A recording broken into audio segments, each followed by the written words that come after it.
Hey, Mike here with Canadian Musician, and well, we're in the kind of cramped confines here at Cafe Campus in Montreal. M for Montreal is going on, and one of the most buzzed about bands here this year is the OBGMs, or the Baby Gimme Mores. And anyways, guys, well, first of all, a lot of people will have seen you, the now sort of infamous Bud ad that was all over YouTube and such. You guys may have seen it. If not, you can pause this interview right now and watch it and come back. But essentially, what happened was you guys were selected secretly. You guys didn't know what was happening. From what I understand, you thought you guys were going to partake in a documentary about indie bands. You're going to put on a small club show after sound check. You guys were brought backstage while you were in the green room. Essentially, the club filled up with like 900 people or something like that. Yeah. A full video laser show and all that stuff was going on. Lasers, there was smoke. There were lasers, there was smoke. There were about at least 500 very, very nice and attractive looking ladies. At least 500. It was an amazing experience, completely caught by surprise. And it's definitely something that we're absolutely going to remember for forever. And that's how I feel about that. Nice, and that ad's blown up. It's got syndicated all over the world by Bud.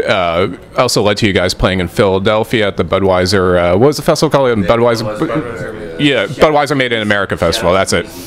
And but anyways, I want to get a bit deeper into you guys' back catalog here, or your backstory here. But before I keep blabbering on, let's first get some introductions and just give us a quick rundown of who you guys are. I'm Jam, and I play synths and sing backup vocals in the band.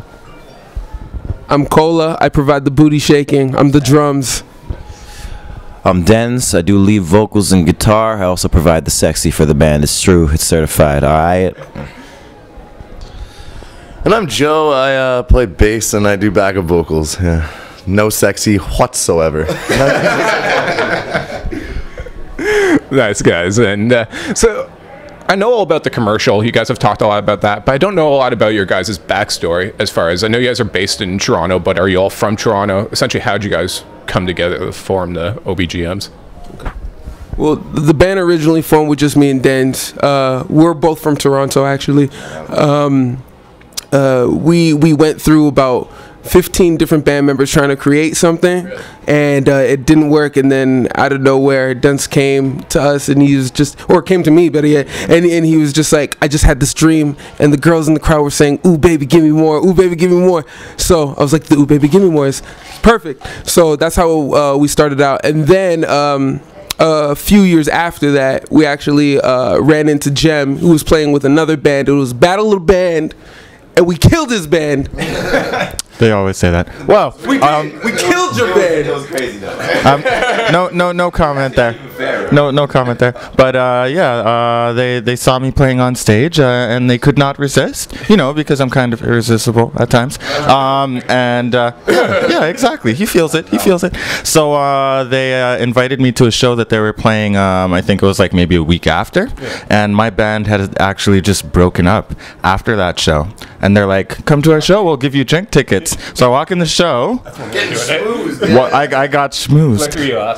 Exactly, and got what they want. So Cola took the snare drum off of the drum kit, was running through the crowd. Denzel was on the bar. I was like, okay, I have to be in this band. Yeah. And history from there. And this is how Joe came about. It's actually a lovely story. We went to Snakes and Lattes. That place. Yeah. I was their server at Snakes and Lattes, and I, oh man, okay, fine, here you go, little birds. I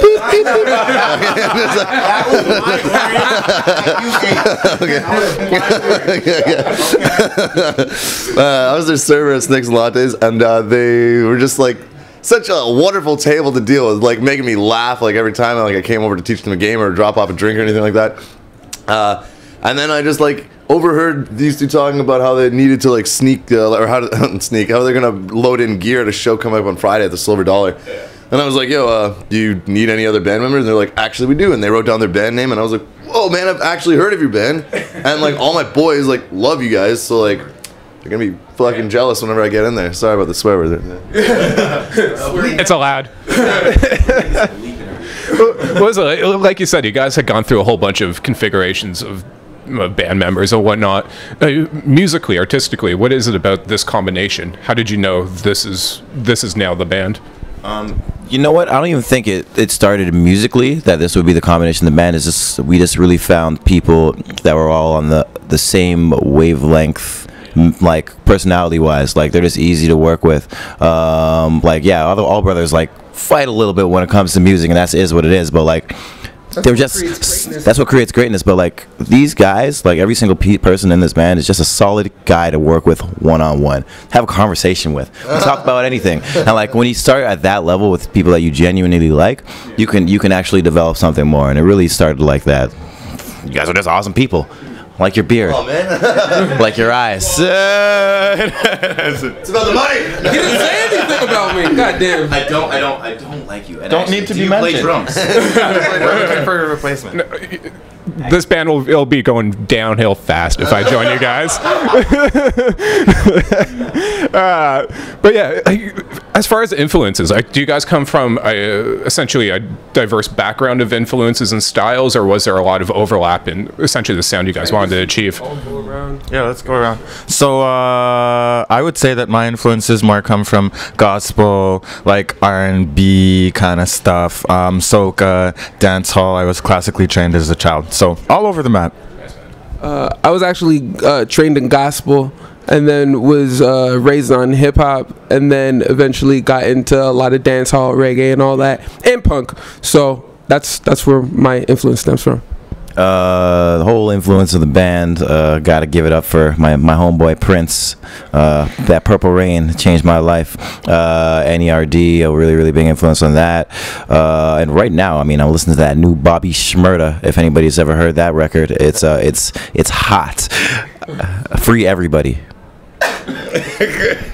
I know it's lame, but like I listen to everything. But I guess I'm the most metal-leaning guy in the band. You know, hardcore, like Every Time I Die, Converge, whatnot. I hate to always say that about myself because I do listen to everything. But like, I gotta mention that's sometimes where that comes from in the band. Like, yeah.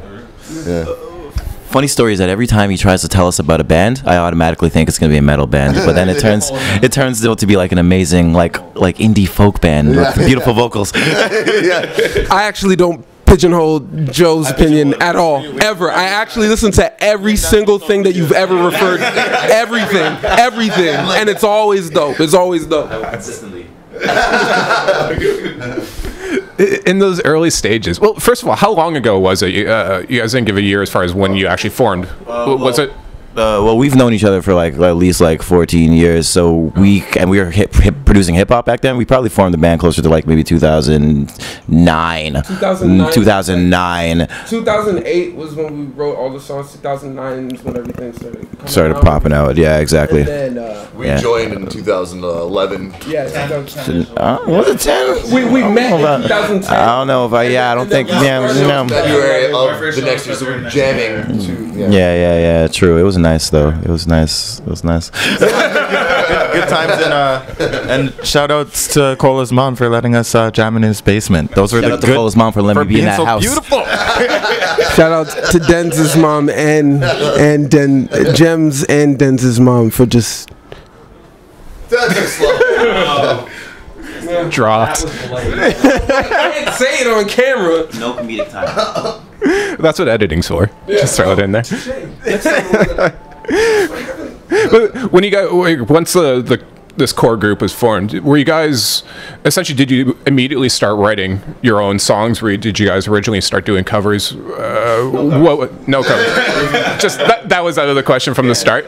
So then, how is essentially the songwriting process evolved, or what is the process now?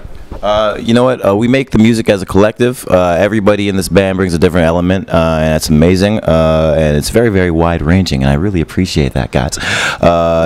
Generally, I'm going to be the one that's making the lyrics, and I do it as I cry myself to sleep at night. It's going to be about a lot of depressing stuff. I'm trying to make people sad, and yeah, that's the creative part. We go back and forth on that, and we see what sounds great. Very soon you might see, or you will see, like another side of us actually emerging, because we just filmed an acoustic performance, and I don't know how we were able to bottle the lightning that is our band, but we somehow did it, and I'm actually proud, and I hope everybody out there watches this little. It's like a what was it for again? Exclaim. Yeah, and therefore, I don't know. I think there might be a dual-sided nature to our band very soon, maybe. The self-titled LP came out not too long ago, just back in September. September 12th. Sorry, that's my birthday, so it was the best birthday present ever. It wasn't nice. He gave birth to the album. Hey, how long in the works was the album, or how long did it take to put together, and who were you working with on it?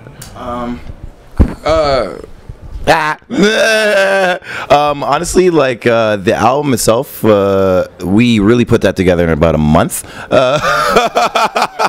Like bluntly put, we put that together in a month. I wrote the bass line for House hours before I went into the studio. I was like, this is what I'm gonna play on the synth. Yeah. Like legit, like we were only planning on recording like maybe 3-4 songs, and then that Budweiser thing happened, and it came to us that hey, we had an opportunity to do more. So we were like, okay, how about 10 songs? Okay, you guys have to go in the studio in 3 weeks.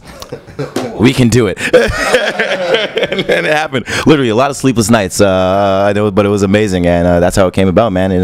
In a ball of fire. I worked with Dave Plowman, who is a recording engineer, and helped us produce it because we all kind of self-produced it as well. And then DJ Tavel, like our manager, also helped out with that as well.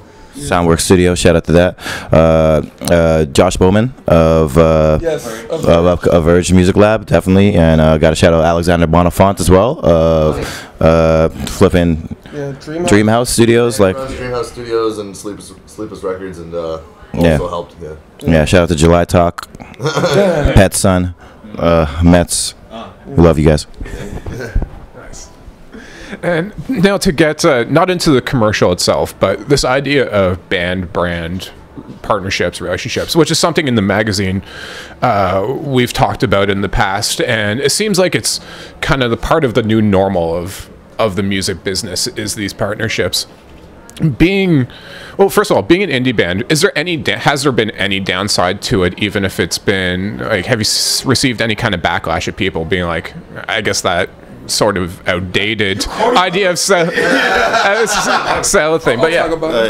Okay, all right, well, all right. Like you're always gonna have like Facebook and YouTube haters, but I mean they don't matter really. Come see me in the streets. You got something to say, huh? They'll never say it to your face. So yeah. So honestly, I mean I've seen stupid comments, but like I mean who cares? Like honestly, who cares? We live in a different world now where. And you know what? I wouldn't even say that band branding, like, or band and brands is a new thing. It's really, really not. Yeah. I mean, Jello Pudding Pops, like, for an example. I mean, it's comedy, but, like, with Bill Cosby, who's a hot topic right now. I shouldn't have mentioned him. Oh, my God. Anyway. Oh, my God. Oh, my God. No. But Ozzy Osbourne selling Pepsi. Like, none of this stuff is new, right? And the fact that everyone's trying to make it look new is kind of stupid, in my opinion. But whatever. You know what? Like it can absolutely be successful. There has been some minimal backlash of it, but I think at the end of the day, if the band is able to, I said blacklash, didn't I? That's it, because I'm prejudiced. But minimal blacks in the band. What? There's minimal backlash, but the thing is, at the end of the day, like when people come to see our live show, they see what we're about. At the end of the day, we're not about like any particular brand. We're about this music, and that's what's going to speak for itself. At the end of the day, anybody that's seen us here at M from Montreal. Made in America, Afro Punk, whatever it is, they come see the OBGMs. They come to shake that ass, and it is what it is. So we're gonna live alone. We're gonna live alone on that, and that's our motto at the end of the day. We had a tremendous opportunity to do something great, and it's gonna be our job to stay there and make our music what makes us relevant, as opposed to what commercial we did or what brand we're associated to, and that's it. Totally agree with you, and like as far as the band brand thing, like I'm all for it as long as that partnership makes sense and is mutually beneficial. For me, it's like if you can get a company like Bud, like, no one has anything against beer. Beer's awesome. It's like there we go, done. No, but what I'm saying is essentially it's all about finding that right partnership. I feel this idea of the corporate side of partnerships within music, it's much more nuanced than it used to be, And but is there like a philosophy behind it, or do you guys think about it that deeply? As far as would there be a company that you would say no to? Oof. I couldn't sell mutual Bill funds. Cosby Records. I don't know. Oh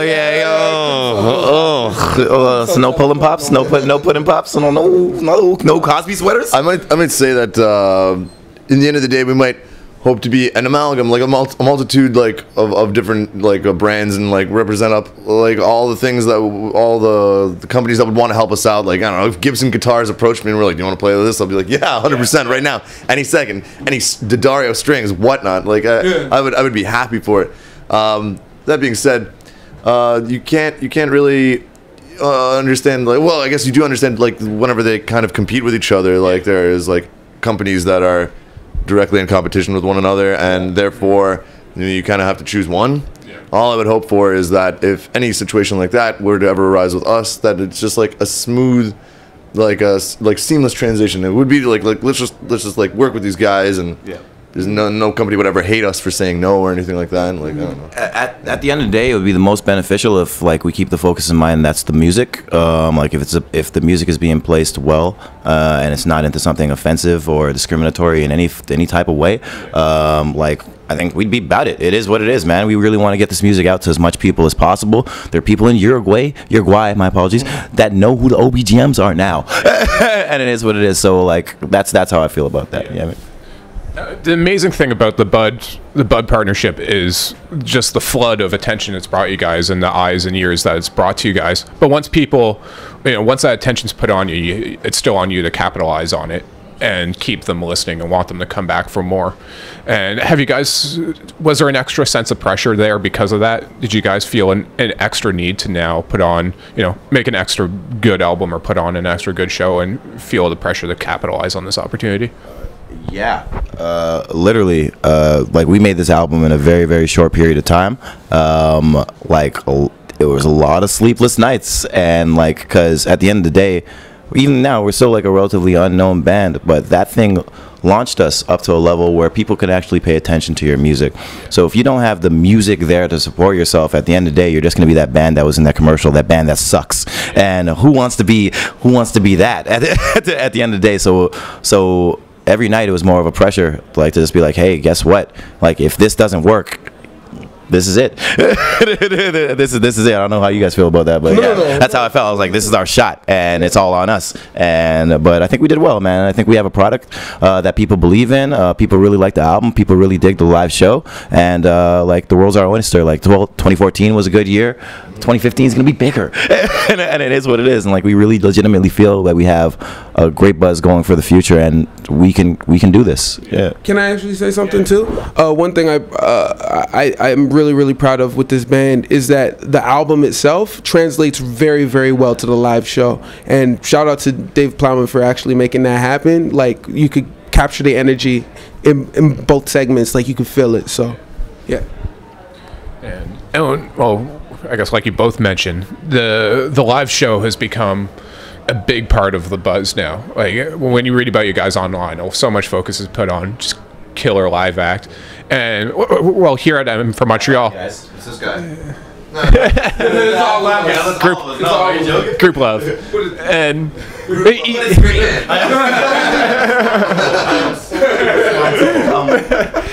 but even here at M for Montreal on Wednesday afternoon, I saw you guys doing an industry-only showcase, which is, I always think, just the worst situation for a band. Like, it's one of those shows where you have like 25 industry folks sitting around not saying anything, like their arms crossed, and it's just dead. And I always think it must suck for a band to play to that. And yet you guys still came out and put on a killer, energetic show, and which impressed me even more than if I'd seen you in a pack club where it's easy to feed off that energy. Essentially.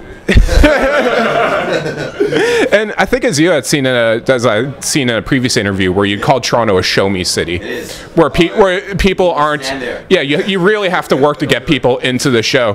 This level of, well, this excellent show that you guys have now been able to form, do you think that some of that goes back to your home city and that attitude of show me?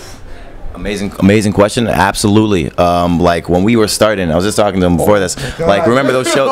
When we were starting, let's call it what it is. Like two black people.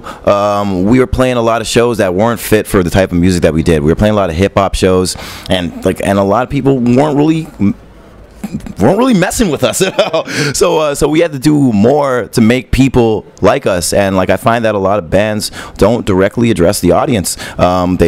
They like, I think you said it the best, like, you know, just play, let me hear, I'm gonna play my album right now, and you're gonna exactly, yeah, I was reading that interview, it was great, you're very eloquent. But like, you know, if you're just gonna stand there and play your album, that's not why people come to see your live show. They want something more.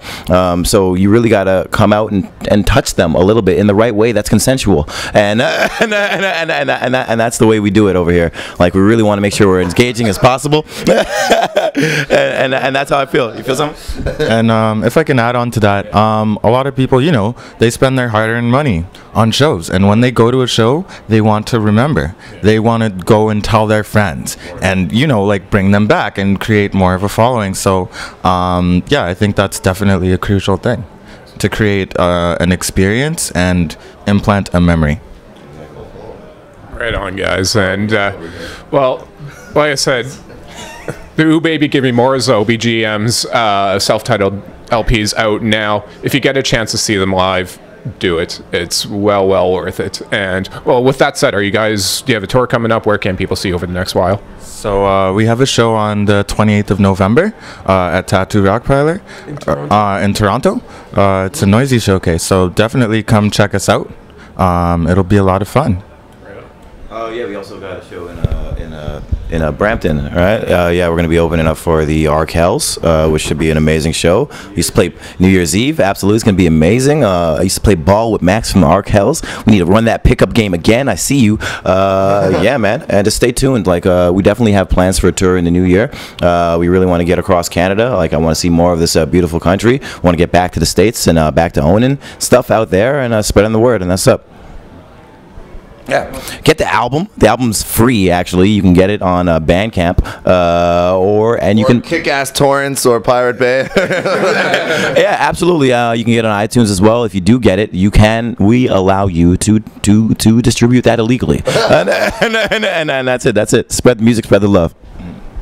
And also, you can find us on social media. Everything is at the OBGMs. Twitter, Facebook, Tumblr, Instagrams, you know, High Five, Asian Avenue, Grindr, Tinder, Snapchat, you know, whatever you want. Yes. Especially Adult Friend Finder. Please find us on there. Smoke signals. All right, guys. This was super fun. Thanks a lot for this. Thank you very much, man, for the experience. Yeah. Cheers, man. Oh.